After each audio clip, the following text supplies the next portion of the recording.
বেশ কয়েকদিন পর্যন্ত আমাদের এই অঞ্চলে হচ্ছে বৃষ্টি। বৃষ্টি থাকার কারণে প্রচুর বৃষ্টি, এত বৃষ্টি যে বাইরে বের হওয়া যায় না। সব জায়গায় শ্যাওলা পড়ে গেছে, এমন রাস্তাঘাটেও হাঁটা যায় না। দেন এর ভিতরে হচ্ছে একটু ভিন্ন রকম আমেজ বা ভিন্ন রকম মজার সৃষ্টি হয়। সেটি হচ্ছে গ্রামের বুকে বৃষ্টি হলেই দেখা যায় একদম কোনো কাজকর্ম থাকে না, মানুষজন সবাই বাজারে উঠে যায় এবং বাজারটা একদম ঝুমঝাম একটা বাজার হয়ে যায়। এটা একটা দারুণ মজার একটা ব্যাপার। এর মাঝে হচ্ছে গ্রামের বৈচিত্র্যময় জিনিসগুলো দেখা যায়, সব কিছু ন্যাচারাল ভিউ পাওয়া যায়। সব থেকে এইটাই হচ্ছে মূল একটা ব্যাপার।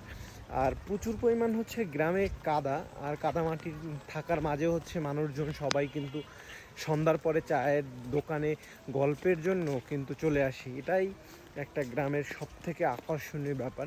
এই বৈচিত্র্যময় জিনিসগুলোকে আমরা একটা ন্যাচারাল জিনিস হিসাবেও ধরতে পারি।